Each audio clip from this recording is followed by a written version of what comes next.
En fait, l'idée est née de notre expérience d'aumônier étudiant, une équipe de 7 aumôniers là. Et en accompagnant ces étudiants, on s'est vite aperçu que beaucoup d'entre eux souffrent de solitude dans leur foi. C'est-à-dire qu'ils ont plein de copains, ils ont une vie étudiante extrêmement animée, mais souvent dans leur foi ils sont seuls. Et cette solitude est dangereuse pour leur foi. Et puis très vite j'ai compris auprès des jeunes que j'accompagnais un peu qu'il y avait vraiment une demande très forte d'avoir une foi vécue, et pas seulement une fois par semaine, comme ça. L'idée du foyer, tel que je l'avais présenté à l'archevêque il y a 2 ans, c'était de permettre à des jeunes de, comme il l'a dit tout à l'heure, de se construire dans leur vie chrétienne, d'avoir une colonne vertébrale. Voilà.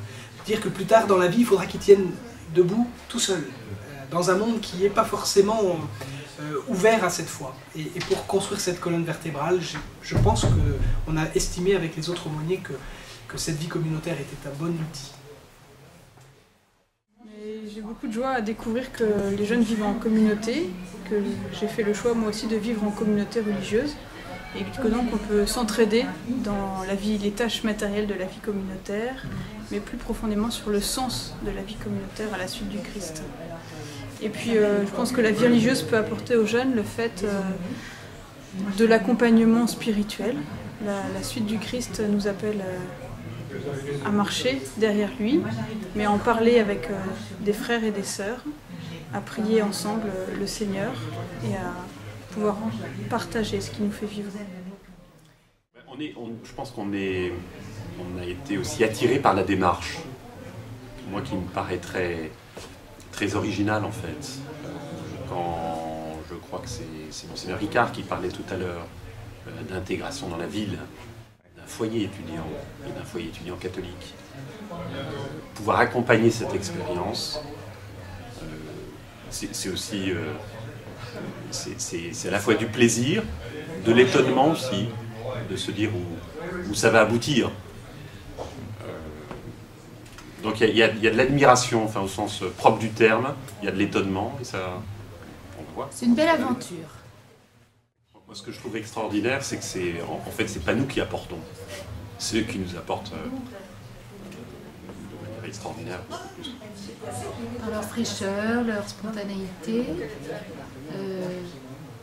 on va vivre des choses ensemble, on en a déjà vécu ensemble. J'imagine que les jeunes ont besoin d'avoir des référents, un référent prêtre, un référent religieux, religieuse en l'occurrence, et un référent couple pour représenter un petit peu les 3 vocations.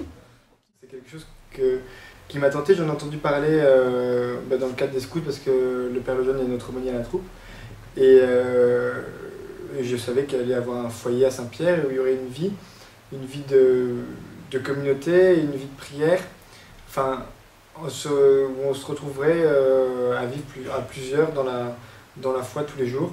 Et ça m'a vraiment intéressé. Et je voulais essayer, en fait, c'était ça. Je voulais essayer de vivre en communauté. Alors moi, j'en ai entendu parler dans le cadre de l'aumônerie, donc avec Pierre-Alain qui était déjà responsable de l'aumônerie. Et moi, ce qui m'a attirée, j'avais besoin de construire et de structurer un peu ma foi.